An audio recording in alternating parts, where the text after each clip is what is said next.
It is time now to talk politics with our State House insiders. Dave Wilson, our Republican strategist, Antoine Seawright, our Democratic strategist. Guys, thank you so much. We're live tonight, by the way, and we're talking about appointments by President-elect Trump, some controversial picks, according to some, Matt Gaetz for U.S. Attorney General, RFK Jr. for Health and Human Services.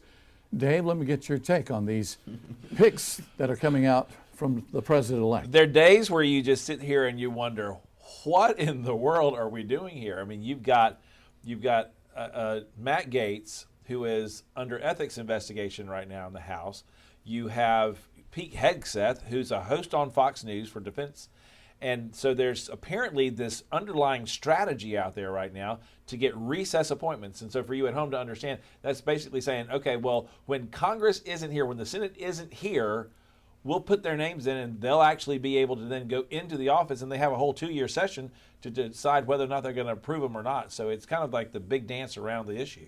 It's called backdoor politics. Absolutely. But look, the American people welcome that, because people who voted for former President Trump, whether they voted for him or against him, knew what he was going to get.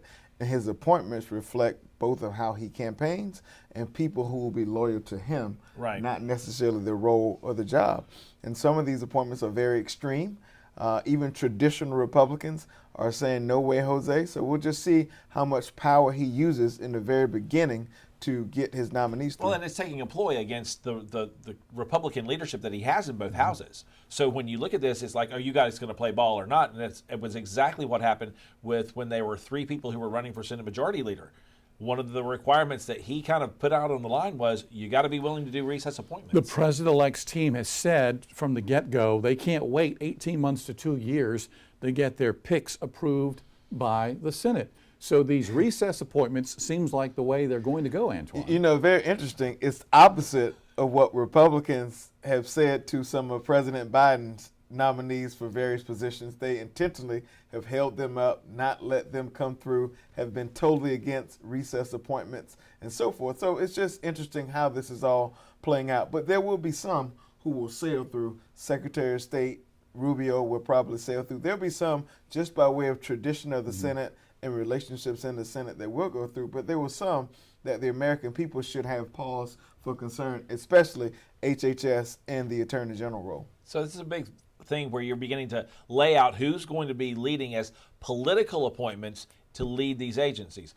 The other part of the equation, though, and you'll hear the phrase, the deep state, we're going to be dealing with the swamp in Washington. So these are phrases that you hear, but to understand what they mean, there are rules that he's going to be setting back in place which somewhat kind of declassify the lower level, what we call bureaucrats within those agencies, which is kind of one of those things of either you're going to fall in line or you're not going to fall in line. It's all fun and games until the dog catches the car. The dog has caught the car. And now that you now, just feel now my Republican friends are saying, wait a minute. And that's a place where you have checks and balances. You have There's no such thing in Trump world. There's a place where are the Congress going to now turn around and say, wait a minute, we have a part in this process, we're going to do it this way. All right, quickly, we're running out of time, but I want to talk about our State House as far as lawmakers will be coming back in January, about 2 months away from that now. We have some new members coming in. What's going to happen over the next 8 weeks or so? Whatever the Republicans want. They have a supermajority in both bodies. The people of South Carolina spoke directly to that. So what they want to do, how extreme or how moderate, is going to happen. So if South Carolina is last in the things we should be first in and first in the things we should be last in, that's because Republicans have identified the agenda. Dave, are there any specific bills that you think are going to be pre-filed in December for discussion come One January? of the biggest is going to be an energy bill. The House had passed it on their side. It's about an 80-page bill, which for a South Carolina law is pretty thick. But it really deals with how do you deal with the energy needs that we have. We have a lot of companies, we have a lot of industries, we have a lot of people who have moved into South Carolina, and the energy grid in South Carolina is going to have some work done to it so that we have enough power generated to keep the businesses going and keep you from having brownouts across your house. Is there a bill that you think was going to get a lot of discussion coming up? I hope that we deal with hate crimes in a real way. That seems to have some bipartisan support, but I would not doubt it considering how the Republicans have controlled the political narrative with the elections. You really have two major people who are going to be in charge of that. You're going to have the Speaker of the House, Merle Smith, out of Sumter County, and you've got Shane Massey, who's going to be leading the Republicans in the Senate. Watch how those two go back and forth, because that little tension that exists between those two bodies is going to be a big deal. And there's still some federal money that will come down to the state that has to be implemented by way of the agencies and by way of legislation in some cases. So it'll be interesting to see with the new administration how the old Biden dollars still trickling down to the state will be implemented, from infrastructure to climate and so forth.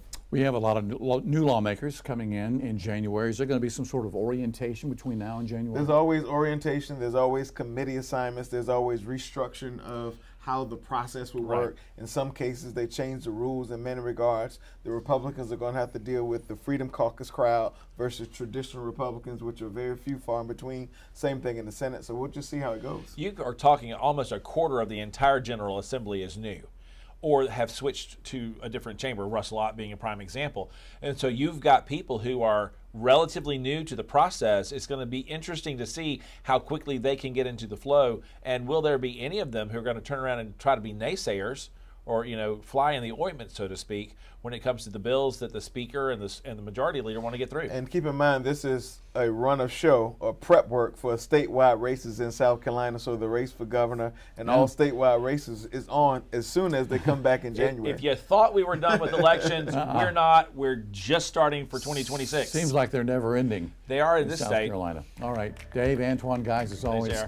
thank you so very much.